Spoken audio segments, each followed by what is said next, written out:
আসসালামু আলাইকুম এভরিওয়ান। বেলা শেষে তুমি গল্পের দ্বিতীয় পার্ট। তো চলো বেশি কথা না কইয়া গল্প শুরু করা যাক। আন্টি আমার দিকে অসহায় দৃষ্টিতে তাকিয়ে বলল, আমার মেয়ের জন্য অনেক ছেলে আছে, কিন্তু তোমার মতো ছেলে হয়তো পাবো না। জানি তোমার আগে বউ ছিল, কিন্তু এখন তো নাই। কখনো শুনছো ভালো কিছু হাতে পেয়ে ছেড়ে দিতে? আমরাও তাই করছি। আমাকে কিছু বলতে না দিয়ে আঙ্কেল আবার বলল, তা বাবা আমি কি কোনো ভুল কিছু বলে ফেলেছি? আঙ্কেল আসলেই বলতেই মাই সিঁড়ি দিয়ে নামতে নামতে বলল, দেখো আম্মু, আমার আপুকে আজকে নতুন বইয়ের মতো লাগছে না? সামনে তাকিয়ে দেখি সিঁড়ি দিয়ে মাহিয়া লাল শাড়ি পরা একটা মেয়ে নামছে। হয়তো এটাই সেতু হবে। আমার তো এখন কেমন জানি একটু লজ্জা লজ্জা লাগছে। আবার নতুন কোন বিপদে ফেসে গেলাম আমি? সেতু এসে আমার সামনে বসলাম। আন্টি ঘোমটা তুলে বলল, সারা জীবন তো ছাত্রী হিসাবে দেখে আসছো, আজকে না হয় বইয়ের নজরে দেখো। আমার মেয়ের কোনো দিক থেকে কম নেই বাবা, সারা জীবন আমাদের কথা মতোই চলছে, যেভাবে বলছি সেভাবেই চলছে। আর তুমি তো ভালো করেই জানো আমার মেয়ের সম্পর্কে। সেতুর দিকে তাকিয়ে কেমন জানি একটু লজ্জায় পড়ে গেলাম। আর যাই করি না কেন, একটা পিচ্চি মেয়েকে আমি বিয়ে করব না, এটা কখনোই হতে পারে না। আরে ও তো আমার ছোট বোনের মতোই। মাথা নিচু করে বললাম, আঙ্কেল হঠাৎ করে এমন সিদ্ধান্ত নেওয়ার কারণ? আঙ্কেল বলল, কোনো একটা কারণ তো আছেই বাবা, নইলে তো তোমায় বলতাম না। আজকে তুমি সবকিছু হারিয়ে অসহায়, আর আমরা পাশে দাঁড়াবো না, এটা তো হতে পারে না। আমি জানি তুমি একবার গ্রামের বাড়িতে গেলে আর ফিরে আসবে না, তাই হঠাৎ করে সিদ্ধান্ত নেওয়া। আর আমার মেয়েও এই বিয়েতে মত আছে, বাকিটা তোমার ইচ্ছে। ওরা ওদের মতো কথা বলছে, আমি শুধু একজন দর্শক হিসাবে শুনে যাচ্ছি। এছাড়া এখানে আমার কি বলার আছে? না তো আর করতেও পারি না। এতদিনের সম্পর্ক ওনাদের সাথে আমার, যদি না করি তাহলে ওনারা সবাই মন খারাপ করবেন। নিজের চুল এখন মন বলছে নিজেই টেনে ছিঁড়ে ফেলি। কেন যে এখানে আসতে গেলাম দূর। সেতু উঠে ভিতরে যেতেই মাই আমাকে জড়িয়ে ধরে বলল, তাহলে আজকে থেকে আমি মামাকে দুলাভাই বলে ডাকবো। মাইকে ছাড়িয়ে বললাম, এখন তুমি ভিতরে যাও, কেমন? তোমার আপুর সাথে খেলা করো, পরে বলবো আমাকে দুলাভাই ডাকবে কিনা। মাই যেতেই আঙ্কেলকে বললাম, এরকম একটা প্রস্তাব দিবেন হঠাৎ করে আমি জানতাম না, আর আশাও করি নাই। আপনি আমার বাবার মতোই, সবকিছুর একটা নির্দিষ্ট সময় থাকে। আর তাছাড়া সেতুর এখনো বিয়ের বয়স হয় নাই। আঙ্কেল বলল, বিয়ের বয়স হয় নাই সে না হয় বুঝলাম, তবে আমি বলি কি, এখন বিয়ের সব কাজ ওকে করে রাখি, পরে তোমার সুবিধা মতোই বিয়ে করে নিবে। আমি তো তোমাকে আর জোর করছি না, বাকিটা তোমার সিদ্ধান্ত। তবে আমি সবকিছু জেনে শুনেই তোমাকে এই প্রস্তাব দিয়েছি, আশা করি তুমি আমাকে ফিরিয়ে দিবে না। বলছো যেহেতু আমি তোমার বাবার মতোই, তাই বাবার কথার সম্মানটা রাখবে আশা করি। না ভাই, যা বোঝার বুঝে গেছি। এখন আর এই বিপদ থেকে উদ্ধার হওয়ার মতো আমার কাছে কোনো পথ নেই। কোনো কিছু চিন্তা না করে নিরুপায় হয়ে বললাম, আচ্ছা আঙ্কেল, আমি তাহলে রাজি। তবে আমার আম্মুর সাথে আমার এই বিষয়ে কথা বলতে হবে, দেখি আম্মু এই বিষয়ে কি বলে। আঙ্কেল বলল, আর কিছু বলতে হবে না, ছেলে রাজি তো সব ঠিক। আমি কালকে কাজীকে বলবো চলে আসতে। চোখ বড় বড় করে বললাম, কিন্তু আঙ্কেল এত তাড়াতাড়ি কেন, বুঝলাম না। আঙ্কেল বলল, তাড়াতাড়ি আর কই করলাম, সবকিছু ওকে করে রাখবো শুধু। আমি আর কিছু বললাম না, মাথা নিচু করে বসে আছি। পিছন থেকে আন্টি বলে উঠলো, ইস, আমাদের জামাই অনেকক্ষণ হলো কিছু খাই নাই। দাঁড়াও বাবা, তুমি অপেক্ষা করো, আমি সবকিছু তৈরি করছি। আন্টি যেতেই আঙ্কেল আবার বলল, আমি কি সত্যি তোমার উপর জোর করে ফেলেছি? আমি বললাম, আরে না আঙ্কেল, কি বলেন এসব? আঙ্কেল বলল, তাহলে তোমার মন খারাপ কেন? আমি বললাম, মন খারাপ এজন্য আঙ্কেল, আপন মানুষ বুকের উপর ছুরি চালিয়ে দিল, এটা মানতে পারছি না কোনোভাবেই। আঙ্কেল বলল, আরে এসব ফালতু মেয়েদের কথা বাদ দাও, তবে এই হিসাবে আমার মেয়ে অনেক ভালো আছে। ওর সম্পর্কে তো তুমি সবকিছুই ভালো করেই জানো। তবে তোমার একটা ফ্ল্যাট গিয়েছে, এতে মন খারাপ করো না। আমি আমার এই সম্পূর্ণ বাসাটা তোমার নামে লিখে দিব। আমার তোমার উপর অনেক আশা ভরসা আছে। ওনাকে আর কি বলবো যে এতটা পরিমাণে বিশ্বাস করে আমাকে। কিছুক্ষণ চুপচাপ বসে থাকার পর আন্টি এসে বলল, বাবা তুমি টেবিলে বসো, সব খাবার রান্না হয়ে গেছে। অনেকক্ষণ ধরে এই সেই করতে করতে পেটে অনেক ক্ষুধা লাগছে। আমি গিয়ে টেবিলে বসতে আঙ্কেল আমার পাশে বসলো। আর একটু পর সেতু এসে যেই আমার পাশে বসবে, আন্টি ধমক দিয়ে বলল, জামাইকে আগে ভালো মন্দ কিছু খেতে দে, মনে নয় তুই কিছু খাস। আন্টির এই কথায় আমি এতটা পরিমাণে লজ্জা পেয়েছি বলার বাইরে। সেতুর গালগুলো তো লজ্জায় লাল হয়ে গেছে। এত এত খাবার আমার থালায় তুলে দিচ্ছে, মনে হচ্ছে এখনই আমার জামাই আদর করা শুরু হয়ে গেছে। মাইও ছোট ছোট হাত দিয়ে আমার থালায় খাবার তুলে দিচ্ছে। আজকে মনে হয় আমি সত্যি সত্যি শেষ। আঙ্কেল আমার দিকে তাকিয়ে মুচকে এসে বলল, এত লজ্জা পাওয়ার দরকার নেই, খাও খাও, পরে লজ্জা পেয়ে নিও, কেমন? আসলে মানুষ একটা কথা ঠিকই বলে, কার ভাগ্যে কি লেখা আছে তা কেউ জানে না। আমি ভাবি নাই আঙ্কেল আন্টি আমাকে এতটা পরিমাণে ভালোবাসে, কিন্তু এত ভালোবাসা যে আমার জন্য ঠিক না। বেশি ভালোবাসা আমার গায়ে সহ্য হয় না, নইলে কি মৃত্যু আমাকে ছেড়ে পরকীয়া প্রেমে জড়িয়ে পড়তো? আমি বুঝতে পারছি যদি সেতুকে আমার বিয়ে করতে হয় তাহলে এখানে আমার ঘর জামাই থাকতে হবে, আর এমনি আমার ঘর জামাই থাকার ইচ্ছা নেই। আমি ভাই নিজের মতো চলতে পছন্দ করি, আর এমনিতেই সেতুর উপর আমার কোনো ফিলিংস নাই। একটা কথা কি জানেন, একটা স্টুডেন্টকে আপনি 1 বছর পড়ালেন, ওর উপর আপনার অন্যরকম একটা ভালোবাসা তৈরি হবে ছাত্র হিসাবে। আর হঠাৎ করে যদি বলে ওকেই আপনাকে বিয়ে করতে হবে, তখন সেটা ইম্পসিবল, কোনোদিনই সম্ভব না। হ্যাঁ, আমি সিদ্ধান্ত নিয়েছি আজকে রাতে এখান থেকে পালিয়ে গ্রামে চলে যাব। অনেক হয়েছে এইসব নাটক ফাটক, আর না, যেখানে নিজের মানুষ আমাকে ধোকা দিয়েছে 2 দিন পর এরা দিবে না, এটার কি গ্যারান্টি আছে? আমারও তো একটা পরিবার আছে, সবাই আমার উপর চেয়ে আছে। এইসব চিন্তা করছে আর খাচ্ছি, এর মাঝে মাই বলে উঠলো, দুলা ভাই আমার একটা ইচ্ছা আছে। বিয়ে এখনো করি নাই, এর মাঝে দুলাভাই ডাকা শুরু হয়ে গেছে। বিয়ের পর তো আমাকে আরো জ্বালিয়ে মারবে, মানকে চিপাই আছি রে ভাই। পিচ্ছি মানুষ দুলাভাই বলছে, উত্তর তো দিতেই হবে। আস্তে করে বললাম, ভাই বল। ভাই বললাম, দুলাভাই আমার ইচ্ছাটা হলো আমি আপনি আপু মিলে কোন একটা পার্কে যাব, সারাদিন আমরা ঘোরাঘুরি করব, আইসক্রিম ফুচকা সবকিছু খাবো আমরা, অনেক এনজয় হবে না দুলাভাই? সে তো ওর বোনকে থামিয়ে দিয়ে বললাম, এই এত বিরক্ত করিস না তো ওনাকে, দেখছিস না উনি খাচ্ছে, পরে এইসব কথা বলিস। সেতুর উপর চোখ পড়তে আমি কথা বলার ভাষা হারিয়ে ফেলেছি। ওকে দেখে কি হাসি খুশি লাগছে, হয়তো সেতু এই বিয়েতে রাজি, কিন্তু ও এটা বোঝে না কেন যে ও এখনো আমার কাছে বাচ্চা একটা মেয়ে মাত্র। আমি এখান থেকে পালিয়ে গেলে আঙ্কেল আমাকে আর খুঁজে পাবে না, কারণ আমি আমার গ্রামের কথা কাউকে আজ পর্যন্ত বলি নাই, কারণ এর প্রয়োজন মনে করি নাই। কে জানতো সে আজ অন্য কারোর বউ? ছিছি, আমার ভাবতেও ঘৃণা লাগছে, একটা মেয়ে স্বামী থাকতেও কিভাবে অন্য কারোর সাথে পরকীয়া প্রেম করে। আজ আমি ভালো করেই বুঝছি মেয়েরা স্বামী বিদেশ আইডি কেন খোলে। সারাদিন মাথার ঘাম পায়ে ফেলে প্রবাসী স্বামীরা টাকা ইনকাম করে, আর তুমি বেডি সেই টাকা দিয়ে দিন শেষে পরকীয়া প্রেমে জড়িয়ে পড়ো। সিসি, লজ্জা করে না তোমার? তবে একদিন তোমাকে এই হিসাব দিতেই হবে, মনে রেখো। আজকে আমার বউকে পরকীয়া প্রেমে ধরা পড়তে দেখে আমার কতটা যে কষ্ট হয়েছে তা আমি জানি। মনে হচ্ছিল জানো কেউ কলিজার মাঝে তীর দিয়ে আঘাত করছিল। আন্টি বললো, বাবা আর একটু মাংস দিই। আমি বললাম, আরে না আন্টি, যেই খাবার খেয়েছি আজকে অসুস্থ না হলেই হয়। আঙ্কেল হাসি দিয়ে বলল, অসুস্থ হলে আমার মেয়ে আছে, তুমি কোনো চিন্তাই করো না। সে তো আর এখানে দাঁড়িয়ে না থেকে লজ্জা পেয়ে উপরে চলে গেল। আমারও খাওয়া দাওয়া প্রায় শেষ, এখন শুধু রাত হবার বাকি। রাত হলে এখান থেকে পালিয়ে চলে যাব, তবে শেষবারের মতো মিতুকে একটু দেখে যাব ও এখন কেমন আছে। মনকে যেন কোনোভাবেই বুঝাতে পারছি না, শেষমেশ মিতু আমার সাথে এটা করতে পারলো, মেনে নিতে পারছি না ভাই কোনোভাবেই। আসলে আপন মানুষ চেনা বড় দায়। খাওয়া দাওয়া শেষ করে সোফায় গিয়ে বসলাম, আঙ্কেলের সাথে অন্য বিষয় নিয়ে কিছু কথা বললাম। রাতে রুমে বসে আছি, এই মুহূর্তে মাই এসে বলল, দোলা ভাই আপু আপনাকে ছাদে যেতে বলেছে। মনে মনে বললাম, এই মেয়ে আবার আমাকে কি বলবে। আমি বললাম, আচ্ছা যাও মাই, আমি আসছি কেমন। ভাইকে বিদায় করে আমি উঠে দাঁড়ালাম, গিয়ে দেখি সে তো কি বলে। আর এমনি তো আজকে রাতে পালিয়ে চলে যাব। ছাদে গিয়ে দেখি সে তো অনেকটাই খোলামেলা পরিবেশে দাঁড়িয়ে আছে। আমি কখনো ওকে এই অবস্থায় দেখি নাই। সেতুর গায়ে সাধারণ একটা গেঞ্জি, যেটা দেখে আমি মাথা নিচু করে রইলাম। সে তো আমাকে দেখে একটা হাসি দিল। মাই আমার কাছ থেকে ফোন নিয়ে বলল, দুলা ভাই তোমরা কথা বলো, আমি নিচে আছি, তোমাদের বিরক্ত করে লাভ নেই। মাই যেতে সে তো আমাকে প্রশ্ন করলাম, তার সব মিলিয়ে কেমন আছেন। সেতুর এই প্রশ্নটা শুনে আমি একটু দ্বিধায় পড়ে গেলাম। ও জানে আমার পরিস্থিতি, তাও কেন এই প্রশ্ন করলো। সে তো বলল, কি স্যার আমি ভুল কিছু বলে ফেলেছি নাকি। আমি বললাম, না, হঠাৎ করে এই প্রশ্ন করলে তাই একটু অবাক হলাম। সে তো বলল, আচ্ছা এসব বাদ দেন স্যার, আপনার মন মানসিকতা এতটা নিচ সেটা আমি আগে জানতাম না। আমি বললাম, কি বলতে চাইছো সে তো তুমি, আমার মন মানসিকতা নিচ মানে। সে তো বলল, বাবা বলছে দেখে আপনি আমাকে বিয়ে করতে রাজি হয়ে গেলেন। একবার আপনার বয়সটা দেখুন আর আমারটা দেখুন, নাকি আমাদের এই বাসাটা আপনার নামে লিখে দিবে দেখে আমাকে বিয়ে করতে রাজি হয়ে গেলেন। আপনার কাছ থেকে আমি এইসব কখনো আশা করি নাই। যতদিন আপনার কাছে আমি পড়াশোনা করছি অনেকটাই সম্মান করছি আপনাকে, কিন্তু আজকে কি বলবো বলার ভাষা নেই আমার কাছে। শেষে একটা কথা বলি স্যার, কোথায় আপনি আর কোথায় আমি, আপনার সাথে আমার কখনো যাই, একবার চিন্তা করে দেখুন না আমার জীবনটা কেন নষ্ট করতে চাইছেন। আসলে সেতু তো এখানে ভুল কিছু বলে নাই, যা বলছে একদম ঠিক বলছে। ও পিচ্ছে একটা মেয়ে, ওরও তো একটা ইচ্ছা থাকতে পারে। আমি তো ওকে আর বিয়ে করতে উঠে পড়ে লাগি নাই, ওর বাবার জোরাজোরিতে রাজি হয়েছি, এছাড়া আমার কাছে অন্য কোনো উপায় ছিল না। এবার মুখে হাসি টেনে বললাম, সত্যি কথা বলছো তুমি সেতু, তোমার বয়স আর আমার বয়সের অনেক ব্যবধান, আর তোমার সাথে আমার যায় না, এটাও ঠিক বলছো।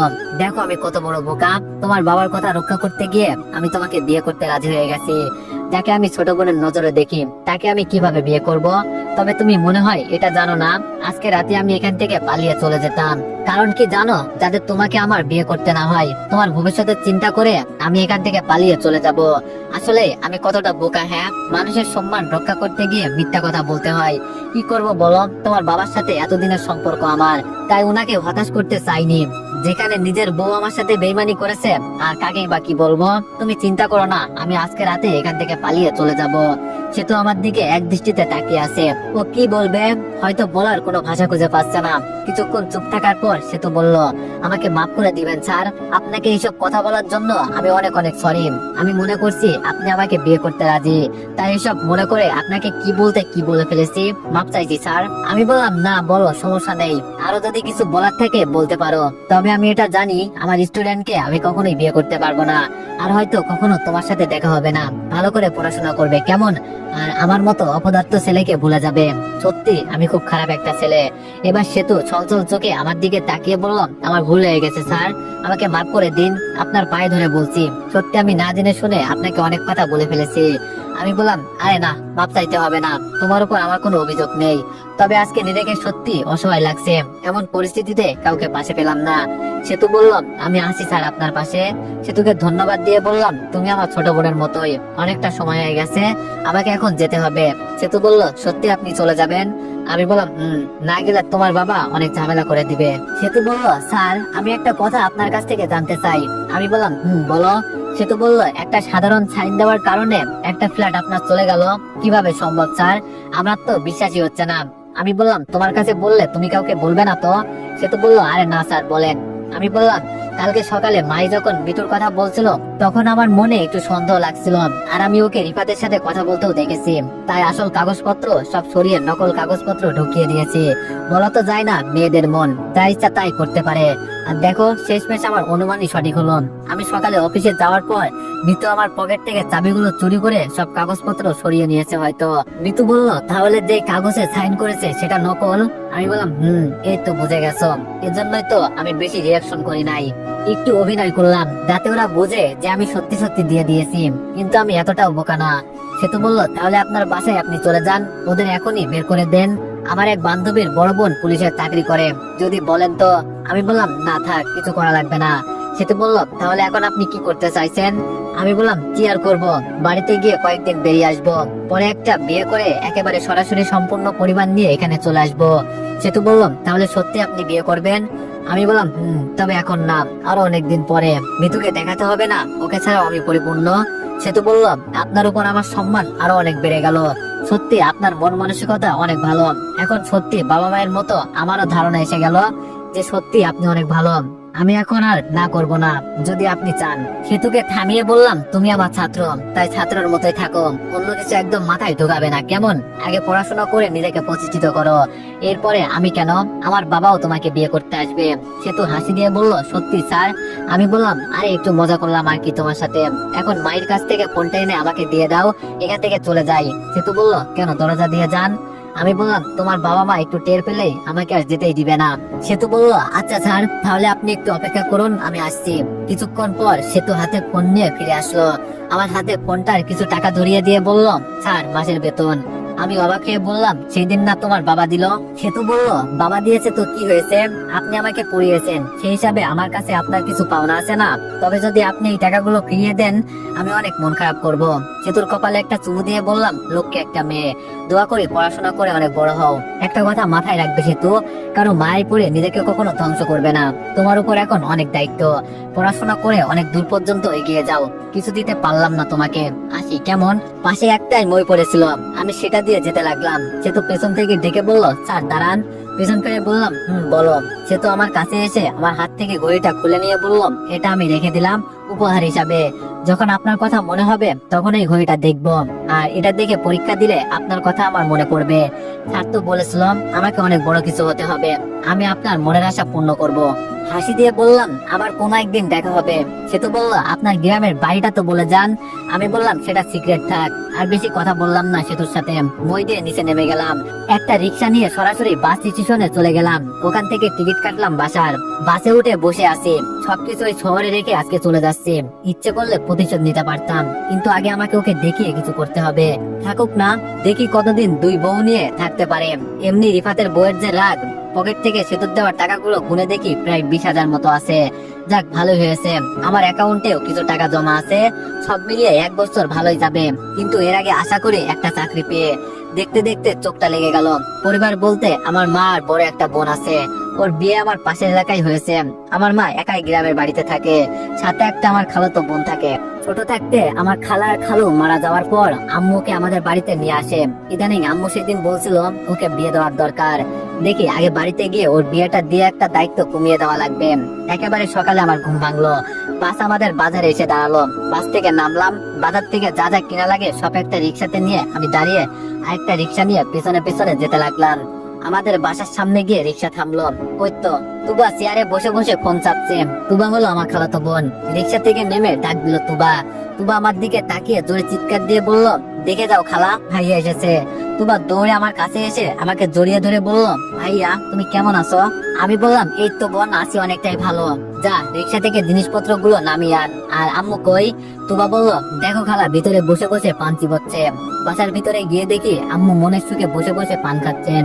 আমাকে দেখতে পেয়ে জড়িয়ে ধরে বলল, বাবা কোনো খবর দিলি না, হঠাৎ করে যে এভাবে চলে আসলি, আর তুই কেমন আছোস? আমি বললাম, এই তো আম্মু, অনেকটাই ভালো। তুমি ভালো আছো তো? আম্মু বলল, বাবা, তা বৌমা আসছে বুঝি? কই আমার বৌমা? তুবা ভিতরে ঢুকে বলল, ভাইয়া, ভাবি কই? ভাবিকে যে দেখতে পাচ্ছি না। আমি বললাম, পরে বলবো, আগে আমাকে কিছু খেতে দাও আম্মু, আমার অনেক খিদে পেয়েছে। আম্মু বলল, আচ্ছা বাবা তুই বস, আমি ভিতরে গিয়ে দেখি কি আছে।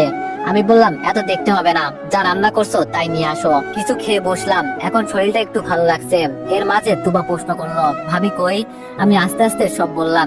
সব শুনে আম্মু বলল, আমি আগেই তোরে বলছিলাম বাবা, প্রেম করে বিয়ে করিস না। কিন্তু আমাদের কথা তো তখন আর শুনিস নাই। যা হয়েছে তা তো হয়েই গেছে, সে নিয়ে আর চিন্তা করলে কি হবে? এখন বল, আমাদের বাসাটা তাহলে কি চলে গেল? আমি বললাম, কিছুই হয় নাই, সব আছে। কয়েকদিন পর ওখানে গিয়ে ওদের লাঠি দিয়ে বের করে দিব। এখন এসব কথা ছাড়ো, আপুকে বলছো আমি আসছি যে? তুবা বলল, ভাই আমি বলছি, আর আপু মনে হয় কিছুক্ষণের ভিতরে চলে আসবে। আম্মু তুবাকে বললাম, আমার ছেলের জন্য ভালো কিছু রান্না করতো মা, অনেকদিন পর ছেলেটা আসছে। আমি বললাম, আরে আম্মু লাগবে না কিছু, এটা কি পরের বাড়ি? আম্মু বলল, তাও তো তুই এতদিন পরে আসলি। এখন শোন বাবা, তুই আসলি অনেক ভালো হয়েছে। আমাদের পাশের এলাকায় তো রহিম চাচাকে চিনিস না? রহিম চাচার সাথে আমার বাবার ভালো একটা সম্পর্ক ছিল। বাবা মারা যাওয়ার পর তেমন কোনো যোগাযোগ হয় নাই ওনার সাথে। শুনছি উনি নাকি বড় একটা কোম্পানির মালিক, আর ছোট ছোট কোম্পানি আছে নাকি তার। অনেক বড় লোক হয়ে গেছে ওনারা। থাক, এদের কথা বলে আর কি করব, নিজের চিন্তা করেই বাঁচি না, আবার পরের চিন্তা। আমি বললাম, আম্মু চিনি তো রহিম চাচাকে, কেন কি হয়েছে? আম্মু বলল, ওনার বড় মেয়ে বিয়ে দিবে এই শুক্রবারে, আমাদের সবাইকে দাওয়াত দিয়ে গেছে। আর যেহেতু তোর বাবার সাথে ভালো একটা সম্পর্ক ছিল, যেতে তো হবেই। আমি বললাম, আচ্ছা সে পরে দেখা যাবে, দাওয়াত যেহেতু আসছে যেতে তো হবেই। এর মাঝে আপু এসে ভাই ভাই বলে আমাকে জড়িয়ে ধরলো। আমি বললাম, কেমন আছো আপু? আপু বলল, আগে ভালো ছিলাম না, এখন অনেকটাই ভালো আছি। আমি বললাম, দুলাভাই আসে নাই? আপু বলল, কাউকে কিছু বলতে পারি নাই, তুই আইসস দেখে দৌড়ে চলে আইছি। আর মিতু কই রে? মিতুকে তো দেখতে পারছি না। আমি বললাম, আম্মুর কাছ থেকে শুনিস, তুই ব্যাগ থেকে একটা লুঙ্গি বের করে দে তো, গোসল করতে হবে। বাসা থেকে বেরিয়ে পুকুর পাড়ে চলে গেলাম। কতদিন পর পুকুরের পানিতে গোসল করব, মজাই আলাদা।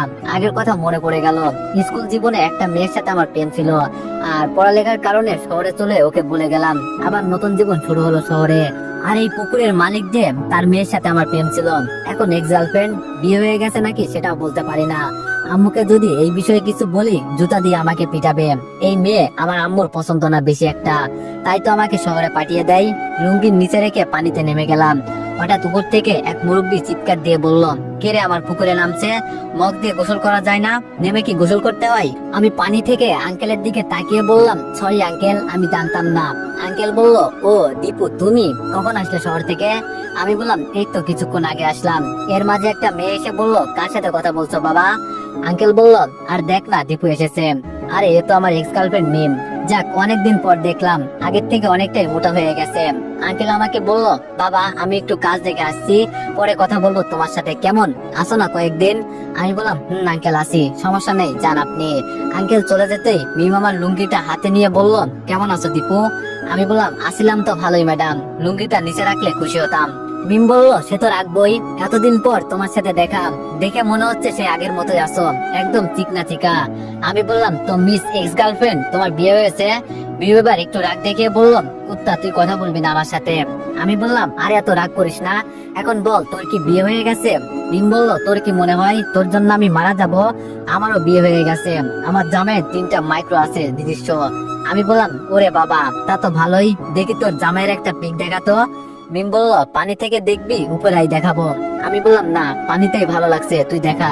মিম একটা পিক দেখিয়ে বলল, এই যে দেখ। পিকটা দেখে আমি পানিতে হাসতে হাসতে ডুবে যাচ্ছি। আমি মনে মনে এটাই আন্দাজ করছিলাম, বড় লোকেরা টাকলা হয়, আর শেষমেশ মিম এটাই করলো। কি লজ্জা, কি লজ্জা। মিম আমাকে হাসতে দেখে বলল, এভাবে হাসবি না তো। আমি বললাম, আচ্ছা সরি রে, তবে তুই কি সুখে আছোস? মিম বলল, এই তো আছি মোটামুটি। আমি বললাম, আমার বইয়ের মতো আবার পরকীয়া প্রেম করিস না। মিম বলল, বুঝলাম না দীপু। আমি বললাম, এত বুঝতে হবে না, এখন আমার লুঙ্গিটা দে, চেঞ্জ করতে হবে। মিম বলল, এটা দেওয়া যাবে না, তুই আমাকে অনেক শাস্তি দিয়েছস, আজকের হিসাব করতে হবে না, সুযোগ পেয়েছি যেহেতু। এর মাঝে আপু ডাকতে ডাকতে এসে বলল, দীপু এত দেরি লাগে গোসল করতে? মিম আমার লুঙ্গিটা নিয়ে যেতে যেতে একটা হাসি দিয়ে বলল, আজকে মজা বোঝ। আমি বললাম, মিম এমন করিস না প্লিজ, আমার লুঙ্গিটা দিয়ে যা। বেচারি দেখতে দেখতে চলে গেল। আপু এসে আমাকে পানিতে দেখতে পেয়ে বলল, অনেক গোসল হয়েছে, এখন ওঠ, তো দুলাভাই আসছে, বাজার থেকে কিছু কিনে নিয়ে আয়। আমি বললাম, আপু আমার লুঙ্গি ওই মিম নিয়ে গেছে, শালিকে ছাড়বো না আমি। আপু বলল, আবার ওই মেয়ের পিছনে পড়লি? তবে আমি বলি কি, শহরের মেয়ে বিয়ে না করে এই মিমকে যদি বিয়ে করতি, অন্তত সুখে থাকতি। গ্রামের মেয়েরা আর যাই করুক ধোকা দেয় না। আমাকে একবার শহরে ওর কাছে নিয়ে যাবি, ওর চুল যদি আমি না ছিঁড়ি। আমি বললাম, থাক আর তোর কিছু করতে হবে না, আমাকে একটা লুঙ্গি এনে দে, বাসায় তো যেতে হবে নাকি। আপু অন্যটা দিয়ে বলল, এটা পেঁচিয়ে চলে আয়, আর দেরি করিস না। এটা বলেই আপু চলে গেল। কোনো মতো অন্যটা গায়ে দিয়ে বাসায় গেলাম। তবে একটা লুঙ্গি দিয়ে বলল, ভাইয়া ওই মেয়ের পাল্লাই আর পড়ো না, নইলে কিন্তু খালামুনি ঝাড়ু দিয়ে পিটাবে। আমি বললাম, আসতে বল, আম্মু শুনতে পেলে এখন আমাকে সহ তোরও পিটাবে। কোন রকম তৈরি হয়ে বাজারে চলে গেলাম। আবার সবাই যেহেতু একসাথে হয়েছি, পার্টি তো একটা হবেই। আনন্দের মাঝ দিয়ে শুক্রবার চলে আসলো। গোসল করে তৈরি হচ্ছি বিয়েতে যাওয়ার জন্য। এই তো সকালে আম্মু বলছিল, ওনার বড় মেয়ে নাকি বিদেশে ছিল, আর ছোট মেয়ে দেশ থেকে কোম্পানি দেখাশোনা করে। আমি কাউকে বলি নাই আমার চাকরি চলে গেছে, শুনলে আম্মু মন খারাপ করবে, তাই বলি নাই। দেখি যদি রহিম চাচাকে পাই, ওনাকে বলে একটা চাকরি নিয়ে নিব। রেডি হতে আপু বলল, বাবা একদম রাজপুত্রের মতো লাগছে আমার ভাইকে, দেখি ভালো কোনো মেয়ে পেলে আবার তোরে বিয়ে করিয়ে দিব। আমি বললাম, সে চিন্তা পরে করা যাবে, আপু আগে চল। সবাই মিলে রওনা দিলাম। তবে আজকে থেকে মিমের সাথে একবারই দেখা হয়েছিল, আর ওকে পাই নাই।